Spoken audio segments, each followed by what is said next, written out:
Le Mali est un pays qui voit ses enfants animés par la bravoure, aller travailler à l'extérieur, mais ces derniers ne sont pas à négliger car ils contribuent pleinement au développement économique et social du pays. Le gouvernement du Mali, à travers le ministère des Maliens de l'extérieur, souhaite être présent partout où résident les Maliens, d'où l'importance de cette grande tournée du ministre malien de l'extérieur, Dr Abdrahmane Sylla, et de sa délégation. En effet, la délégation ministérielle s'est rendue en Chine, aux Émirats arabes unis et en Arabie saoudite pour écouter, recenser les difficultés des expatriés maliens, envisager des mesures durables pour préserver leur sécurité, leur intérêt, leurs conditions de vie et aussi leur réinsertion lors de leur retour au bercail. Tels ont été les principaux éléments de la mission du ministre malien de l'extérieur. La diaspora participe, si vous voulez, à la stabilité économique de beaucoup de familles. Et ceci est un fait que nous savons, que nous évaluons à sa juste valeur. Nous travaillons en harmonie, le département et la diaspora, nous travaillons en harmonie vraiment au quotidien et nous savons vraiment qu'il reste encore des efforts majeurs et nous allons essayer de nous employer de plus en plus, en tout cas pour relever l'ensemble des défis qui sont donc en face de nous. Il s'agit de bâtir un Mali prospère, et autant les Maliens de l'intérieur que ceux de l'extérieur, chacun doit pouvoir jouer son rôle. Ce grand périple du ministre malien de l'extérieur, Dr Abdrahmane Sylla, a débuté en Chine, notamment à Guangzhou, porte d'entrée et capitale provinciale de la Chine, et aussi sa première ville industrielle, abritant plus de 15 000 Maliens. Le ministre Sylla a successivement rencontré les membres du bureau du conseil de base de Guangzhou le 15 décembre et le directeur général des affaires étrangères de la province de Guangzhou, M. Fu Long, le 16 décembre 2014. En effet, les liens étroits entre le Mali et la Chine, les perspectives de renforcement de l'axe Bamako-Pékin et la situation des Maliens résidant à Guangzhou ont été les points débattus par les deux parties. M. Fu Long n'a pas manqué de souligner le comportement exemplaire des Maliens résidant à Guangzhou, même si le ministre malien de l'extérieur, conscient de la vieillesse de la coopération sino-malienne, souhaite une meilleure condition de vie de la communauté malienne. Il souhaite aussi renforcer ce lien avec des potentialités d'investissement au Mali.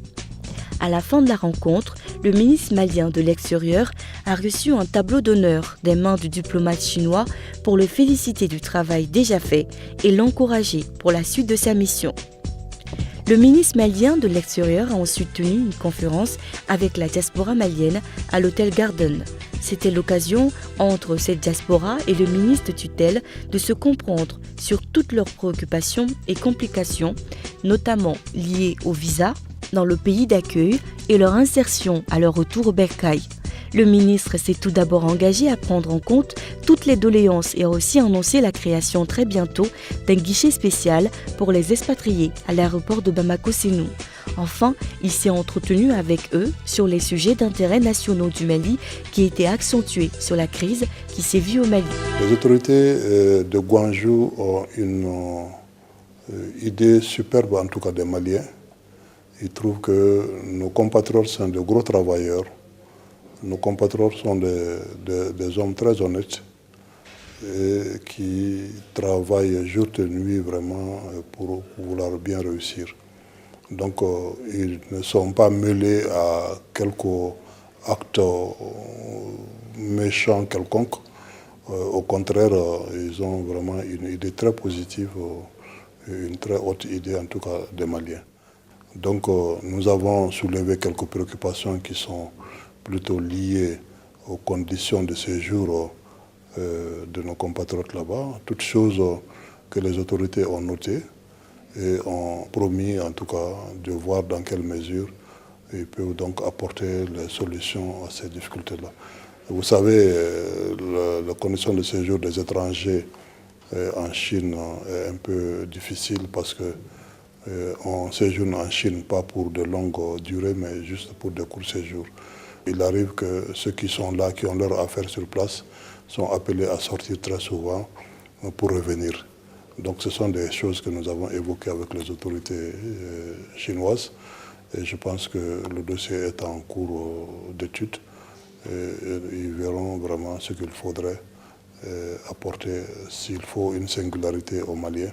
Sinon, ces mesures sont d'ordre général et frappent l'ensemble des étrangers, que ce soit européens, américains ou africains. Tout le monde est soumis aux mêmes règles. Nous avons quand même demandé des faveurs pour notre communauté et nous allons poursuivre ces discussions, ces échanges pour obtenir un jour ou l'autre ces avantages-là pour notre communauté.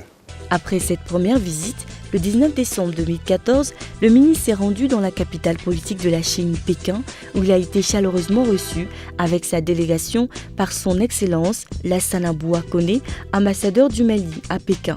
Au cours de cette rencontre, plusieurs questions ont été abordées, notamment la nécessité d'étoffer le personnel de l'ambassade, la situation salariale des fonctionnaires en stage, le contrôle physique, la construction de nouveaux locaux dus à la vétusté des installations hydrauliques des locaux de l'ambassade, les opportunités d'investissement que le Mali peut envisager avec la Chine.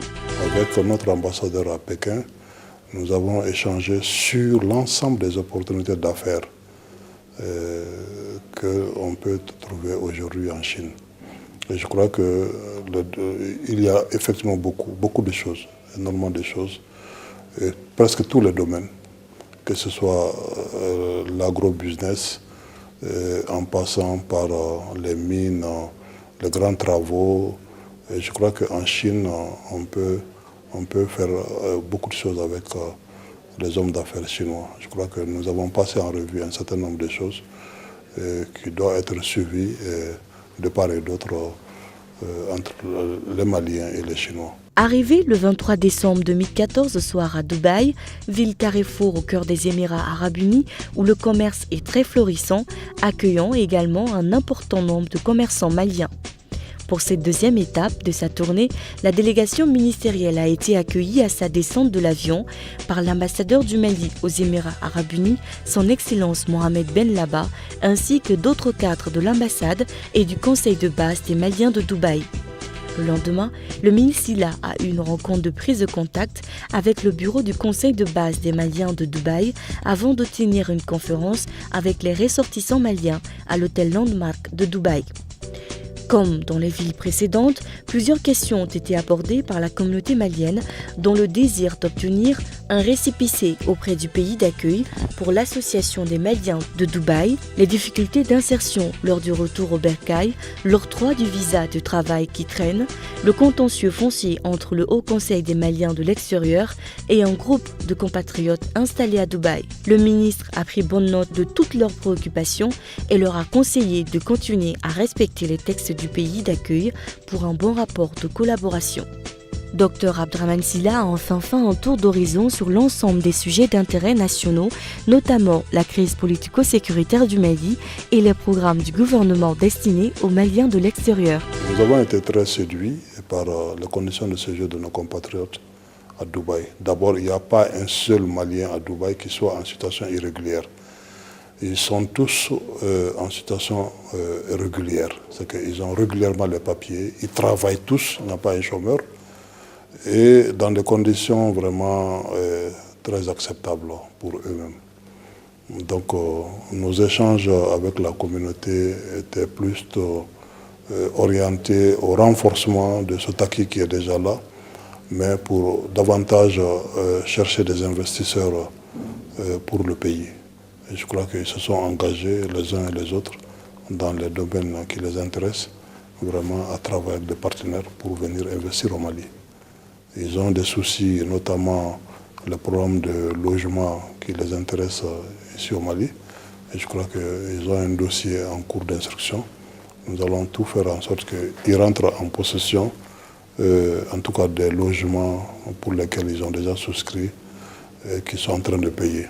Donc nous veillons aussi sur ces questions-là. Donc nous avons été très surpris et très agréablement surpris en tout cas par ce que nous avons vu en tout cas à Dubaï. Tout va bien dans ce pays-là et je crois que c'est réconfortant. L'Arabie Saoudite, terre sainte, régorgeant une forte communauté malienne, a été la dernière étape de cette grande tournée du ministre malien de l'extérieur. Le ministre et sa délégation ont été successivement accueillis par la diaspora présente à la Mecque, à Djeddah et à Médine. Pendant la rencontre avec le ministre, les Maliens vivant dans ces 3 villes ont exprimé les mêmes préoccupations, notamment le souhait de la création des écoles communautaires pour le profit des enfants migrants, leur implication dans l'organisation du pèlerinage à la Mecque, leur insertion et la valorisation de leur diplôme au Mali et finalement leur soutien au gouvernement pour un Mali un et indivisible. Après la revue de ces doléances, le ministre Sylla a d'abord rassuré cette communauté en prenant en compte toutes leurs préoccupations et en a profité pour leur apporter quelques éclaircissements. Il a également informé la communauté malienne présente sur l'ensemble des autres sujets d'intérêt national, notamment la sortie de crise du pays, la politique nationale migratoire, la banque et l'hôtel des Maliens de l'extérieur. Le gouvernement, en tous les cas, est très attentif aux moindres faits et gestes des Maliens de l'extérieur. Et je crois que s'il y a une appréciation, ce serait peut-être mieux qu'eux-mêmes disent ce qu'ils pensent de l'ensemble des actions que nous menons aujourd'hui. C'est la première fois que nous avons un ministère ou un ministre à la tête de ce ministère qui a véritablement un tableau de bord tout à fait clair, une feuille de route tout à fait bien définie pour apporter les changements et les réformes auxquels nous nous attendons en faveur de notre communauté. La communauté malienne en Arabie Saoudite se porte bien. Il est vrai, ce n'est pas les problèmes qui manquent. Ce n'est pas que nous n'avons pas de préoccupations, et c'est d'ailleurs ce qui va être exprimé aujourd'hui et demain, mais nous pouvons dire que nous bénéficions ici en Arabie Saoudite d'abord de la proximité des lieux saints, ce qui nous donne véritablement un tenus spirituel très important pour faire face aux différents défis de notre monde. Et par rapport à des dissensions qui ne manquent jamais au sein d'une communauté, Inch'Allah, nous, la communauté malienne d'Arabie Saoudite, nous aurons la force nécessaire, la force spirituelle, la force morale, la force intellectuelle d'affronter ces défis, de nous entendre. Nous allons, Inch'Allah, par tous les moyens, refuser que la dissension, que la division, que la mésentente prennent le dessus sur les aspects positifs, sur les dénominateurs communs très positifs que nous partageons entre nous. À la fin de la mission, la délégation a tenu à voir les sages de la diaspora malienne, M. Ousmane Kounta, résident à la Mecque depuis 1968, et M. Ousmane Keïta, résident depuis l'époque coloniale. Cette visite a permis au ministre et à sa délégation de recevoir des bénédictions pour la paix et la sécurité au Mali. Culturellement, nous sommes des gens respectueux de l'âge. Quand on vient dans un pays donné et qu'on nous dit vous avez une personne, un Malien qui est là depuis tant d'années, qui est d'un certain âge, nous nous sentons toujours obligés vraiment d'aller rendre visite à la personne. Donc de lui informer des nouvelles du pays et en retour de recevoir de lui les bénédictions qu'il voudra bien faire pour notre pays. C'est ce que nous avons fait. Je crois que c'est tout à fait conforme à la fois à la culture de notre pays, mais c'est aussi une instruction du président de la République et qui nous l'oblige d'ailleurs à le faire toutes les fois que nous avons des personnes d'un certain âge, vraiment d'aller vers eux. Je crois que c'est aussi une forme de solidarité nationale. À travers cette tournée, le ministre malien de l'extérieur a accompli avec succès la mission qui lui a été assignée par la voix du gouvernement auprès des communautés maliennes vivant hors du pays. Cette mission constitue une grande première dans les annales de l'action gouvernementale depuis la création du ministère des Maliens de l'extérieur. Cette tournée a clairement montré leur attachement des ressortissants maliens à leur patrie à travers la ferveur et l'ambiance qui se faisaient sentir pendant les différentes rencontres. Le ministre Sylla a globalement remarqué que les Maliens de l'extérieur sont appréciés par les autorités de leur pays d'accueil à cause de leur conduite honorable et il les exhorte à poursuivre dans cet état d'esprit. Enfin, il a lancé un appel à tous les fils du Mali qui n'hésitent pas à aller hors du pays pour chercher du travail. Le pays a besoin de tous. Le pays a besoin que les Maliens, les Maliennes, partout où ils ont réussi dans le monde, que ce soit dans les affaires, qu'ils pensent venir au pays. Nous avons des possibilités énormes. Nous avons beaucoup de possibilités dans le domaine de l'agriculture. Et je crois que les terres sont là. Elles sont porteuses d'espoir, elles sont porteuses de richesse. Et je crois, comme chez nous, on le dit, donc nous invitons tous ceux qui veulent venir aujourd'hui investir dans ça. Nous avons un pays par excellence d'élevage, on a beaucoup d'animaux. Et je dis et j'ai répété souvent qu'il me fait mal au cœur de voir que nous continuons à exporter notre bétail sur pied. Et je crois que ce bétail-là, il peut être au sein vraiment d'un laboratoire moderne ici et peut-être exporter la viande. Et je ne parle pas de tous les produits, tous les sous-produits liés au lait. Là aussi, il y a d'énormes possibilités que nous pouvons réussir ensemble. Nous avons la pisciculture aujourd'hui qui se développe petit à petit, qui offre d'énormes possibilités. Nous avons l'élevage de la volaille aussi qui se développe petit à petit, qu'on peut davantage améliorer. Mais nous avons les mines. Les mines, nous avons de la richesse à tous les niveaux. Et je crois qu'en se mettant ensemble, on peut réussir à faire de grandes choses. Nous avons aussi des besoins énormes dans la transformation. Vous savez, il y a beaucoup de fruits dans ce pays-là qui pourrissent, les mangues notamment. C'est les mangues les plus délicieuses qui peuvent être transformées sur place, emboîtées, conditionnées et même exportées. Je crois qu'il y a énormément de possibilités. Donc j'en appelle à tous les Maliens. Si vous voulez investir dans le pays et que vous n'avez pas les fonds nécessaires, vous pouvez vous mettre à 2, 3 et je crois que vous allez réussir à relever le défi. Mais les possibilités sont là.